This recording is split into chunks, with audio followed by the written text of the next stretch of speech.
Kun sagantaa BBC Afaan Oromooti. Nu waliin tura.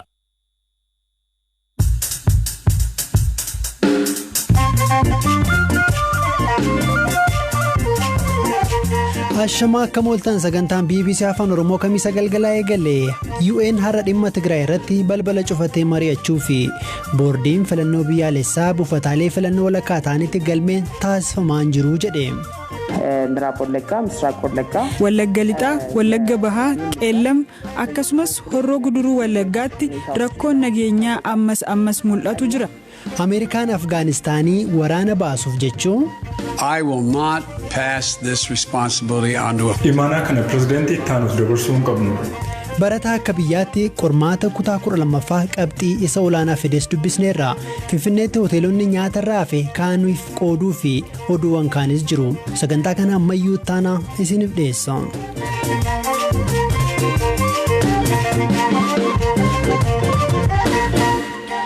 Manni maree nageenyaa dhaabbata biyyoota gamtoomanii guyyaa har'aa dhimma Tigraay irratti marii cufaan gaggeessa. Mariin kun akka taasifamu kan gaafate Ameerikaadha. Dhiyoo qondaaltonni Ameerikaa fi gamtaa Awurooppaa Itoophiyaa daawwatanii deebi'aniiru.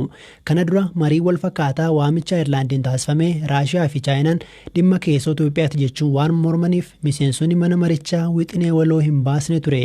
Akka UN ibsetti marii har'aa irratti qondaalli olaanaa deeggarsa namoomaa UN Mark Lowcock deeggarsi namoomaa haala barbaadameen naannoo Tigraay keessatti namoota deeggarsa barbaachisuuf hin geenye wantoota rakkisoo ta'anis miseensota mana maree nageenyaaf ni ibsu jedheera.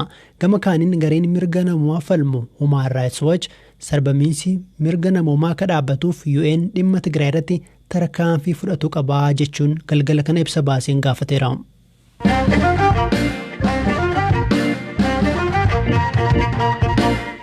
Buufataalee filannoo biyyaalessaa barnaaf galmee filattootaa galmeessu jedhamanii eegaman keessaa kan galmee gaggeessaa jiran walakkaa qofa ta'uu boordiin filannoo biyyaalessaa Itoophiyaa beeksise.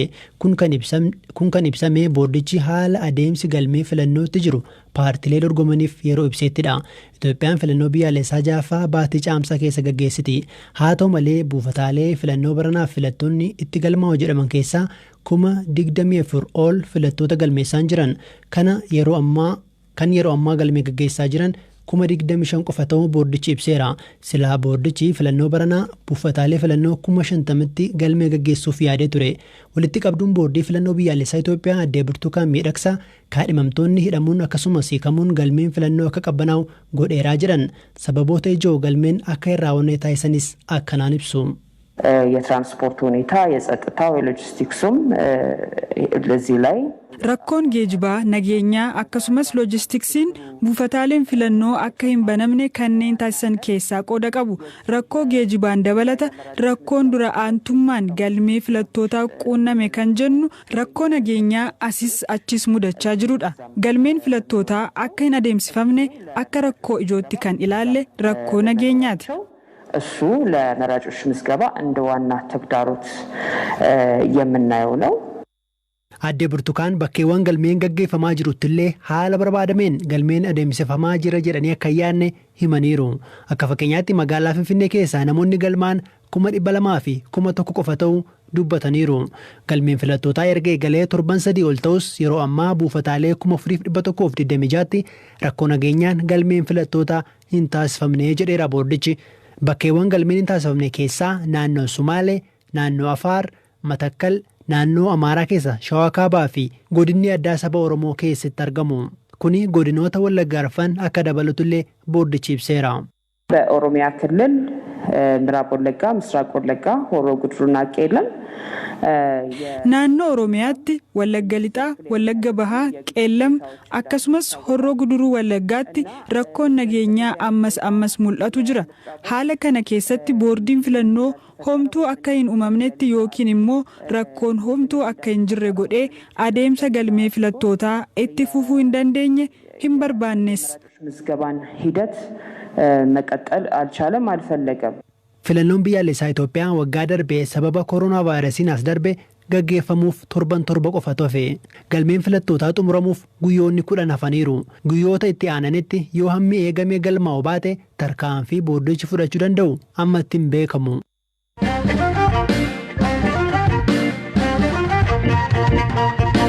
Ameerikaan turtii waggoota 20 booda loltoota ishee Afgaanistaaniitii akka baastu himte. Dubbii Ameerikaa kana booda Taalibaan waraanicha irra aanneerra Ameerikaan injifatamteetti jedhe.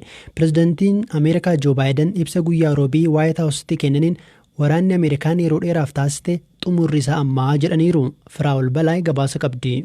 Ameerikaan akka lakkoofsa Awurooppaa bara 2001tti ture Afgaanistaanitti haleellaa qilleensaa raawwachuun boodarra waraanatti kan seente.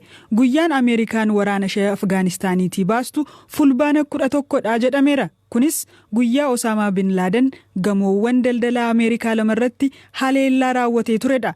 Haleellaa sana boodadha Ameerikaan gara Afgaanistaan kan qajeelte.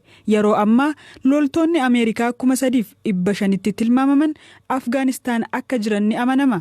Ibsa kaleessa Baayiden kennaniin si'achi lubbuu aarsaa gochuu hin qabnu jedhaniiru. I will not pass this responsibility on to a fifth. Just what conditions require.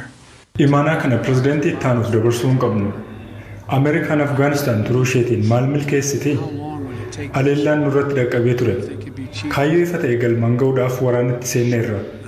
Kaayyoowwan kanneen galmaan geenyeerra. Billaadiin ajjeefameera. Iraaqii fi Afgaanistaanitti Alqaayidaan mo'atameera. Yeroon waraana dhuma hin qabne itti dhaabnu amma. And it's time to end the forever war. Ameerikaan waraana Afgaanistaanitti taasisteen lubbuun hedduu gama hedduun darbeera. Ta'us nageenyi guutuutti hin mirkanoofne. Ameerikaa fi humni waraanaa kaaba Atlaantikii neetoo rakkoon nageenyaa Afgaanistaan keessa jiruuf Taalibaanitu itti gaafatamaa jedhu. Taalibaan biyya Emireetotaa Afgaanistaan jedhamtu hundeessuuf carraaqa. Hooggantoonni Taalibaan hanga kaayyoon keenyi galmaan gahutti qabsoo keenya itti fufnaa jechuun himu. Nagaa buusuu fi qophiidha. Jihaadiifis akkasuma. Qabsaa'uu dadhabnee hin beeknu. Wal dhabdeen mootummaa waliin hin qabnu. Nuti mootummaa sirna Islaamaa hordofu hundeessuu barbaadna. Isaan hin barbaadani. Hanga gaaffii keenya fudhatanitti jihaada keenya itti fufna. Pirezidaantiin Afgaanistaan Ashraaf Gaanii Ameerikaan Afgaanistaaniitii bahuuf isa jettu akka kabajan dubbataniiru. Ta'us mootummaan isaanii nageenya uummataa kabachiisuuf waan hanqatu mitii jedhan. Osoo kuni kanaan jiru ministeerri dhimma alaa Ameerikaa Antoonii Bilinkan osoo hin eegamin guyyaa har'aa magaalaa guddoo Afgaanistaan Kaabul seenaniiru.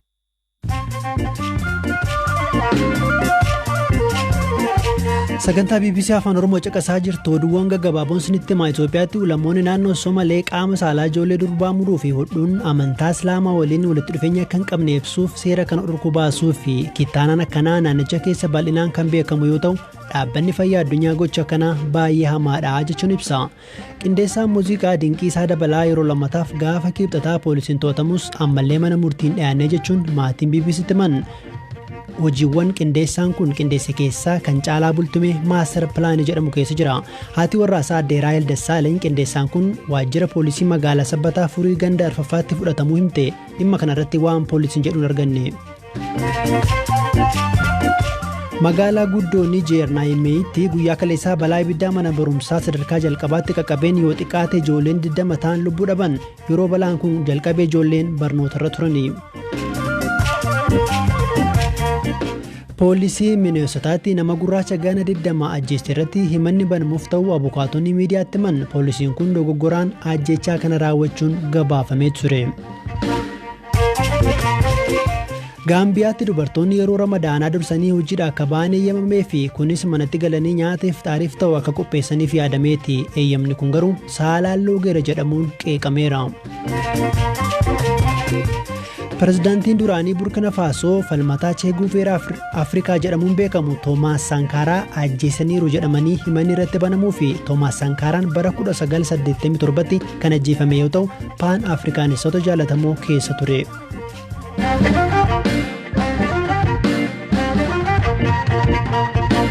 Oduu biraattan ja'a bulchiinsi magaalaa Finfinnee qaamolee hawaasaa guyyaatti al tokko soorachuu hin dandeenyeef soorata dhiyeessuuf wiirtuu ijaaruuf ta'u tibbana beekseera. Haala kanaanis namoonni 100,000 ta'an ni fayyadamuu jedhamee yaadama. Hoteelota kanneen akka Shiraatan dabalatee qaamolee hawaasaa kunneen sooruu irratti ni hirmaatu. Bulchiinsa magaalaa Finfinneetti itti gaafatamaan waajjira hojjetaa fi hawaasummaa obbo Tafarraa Mollaa yaadni kun akkamiin dhufe kan jedhu nutti himaniiru. ይሄ ሐሳብ የመጣው በከተማችን ላይ በተለያዩ ጊዜ ቆሼ የሚባል ቦታ ከከተማ ያሉ ደረቅ ቆሻሻዎች ያኒ ኩኒ kan dhufe magaalaa keenya keessa lafa qoshee jedhamu iddoo balfi gogaatti gatamu keessa deemuun namoonni nyaata akka barbaadan erga hubatameeti. Hoteelonni dhaabbilee garaagaraa fi manneen jireenyaa otoo hin hafiin nyaata irraa hafe achitti ijaagataniif namoonni guyyaatti ala tokko soorachuu hin dandeenye keessaa nyaata funaannatu. Nyaati hoteelota irraa fuudhamee gatamu gosa lama akka ta'e qorannoo bulchiinsi magaalaa Finfinnee gaggeesseen baruun danda'ameera. Nyaatni kan gatamu yeroo maaddii irraa hafu qofa osoo hin taane kan hoteelichi nyaata akka dhiyeessu ajajamee irraa hafutu jira. Kanaafaa maaliif baankii nyaata bilchaate walitti qabuu fi wiirtuu nyaanni kun itti dhiyaatu hin ijaarru jennee kaane. የበሰለ ምግብ ባንክ በዚህ መልኩ ማዕከል ገንብተን Obbo Tafarraan hojii qaamolee hawaasaa kunneen sooruu irratti ammatti hoteelonni 12 akka hirmaatan walii galaniiru jedhan. Fayyadamtoonni kuppoonni isaaniif qophaa'een nyaata laaqana irratti isaaniif dhiyaatu sooratus jedhameera. Dhimma qulqullina nyaataa kanas qondaala kana gaafannee turre. ይሄ ምግብ ጤናማ ምግብ ነው። ከሰው ፊት ተበልቶ የተራረፈ ምግብ እንዳይደለ ይያዝልን። Nyaatni kun kan haftee namoonni sooratanii irraa ka'an miti. Nyaata nagaa akka ta'e baramuu qaba. Magaalaa keenya keessatti walgahii workshooppii fi konferensii yeroo qophaa'u hoteelonni nyaata akka qopheessan ni ajajamu. Garuu nyaati irraa hafa. Fakkeenyaaf nama 100 yoo ajajame 50 qofatu fayyadama ta'a. Isa achirraa hafedha saamsamee qaamolee hawaasaa guyyaatti tokko hin sooranneef akka kennamu ta'a. Dabalataan hoteelonni fedhii isaanii nyaata dabalataa dhiyeessuuf kan waadaa seenanis jiru. ከዛ የተረፈ ጤናማ ምግብ ብቻም ሳይሆን ተጨማሪ ሆቴሎችን በዚህ የሚገባ ፕሮግራም ላይ እንሳተፋለን። ማህበራዊ ኃላፊነታችን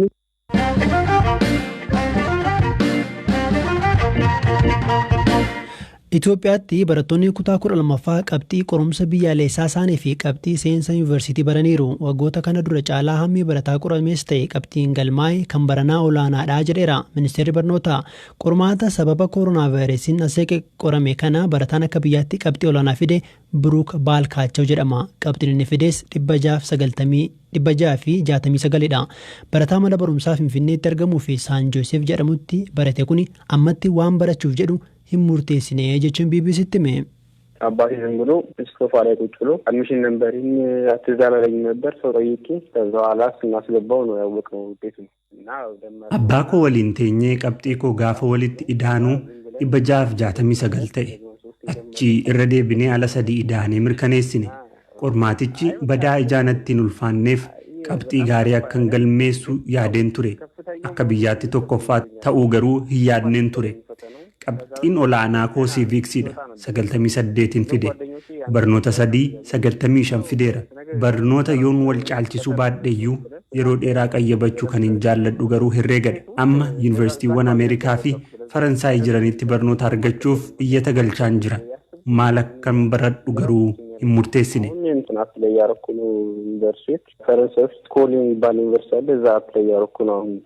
Harmeen barataa kanaa Dooktar Heelan jedhamu. Yeroo ammaa haatii fi abbaan barataa kana yeroo Ruwaandaatti hojii hojjetaa jiru.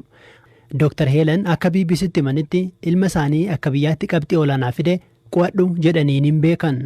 I think እኛ እድለኞች ነን ቢባል ሁሌም ገና ከልጅነቱ ጀምሮ ውጤቱም ቀንሷል nuti carra qabeeyyiidha jedhee yaada ijoollummaa isaarraa qabxiinsa gadi bu'ee ijaa hin beekneef qo'adhu akkas godhii jenneen hin beeknu miidiyaa hawaasaa fedhii hin qabu kubbaama qofa ilaaluu jaalata karaa barnootaas isa qo'achiisne yookiin nama isa qo'achiisu qacarreefi hin beeknu ካልሆነ በስተቀር ዲሬክትሊ ምን እያጠና ነው እንኳን የሚለው ዲቴል አላውቅም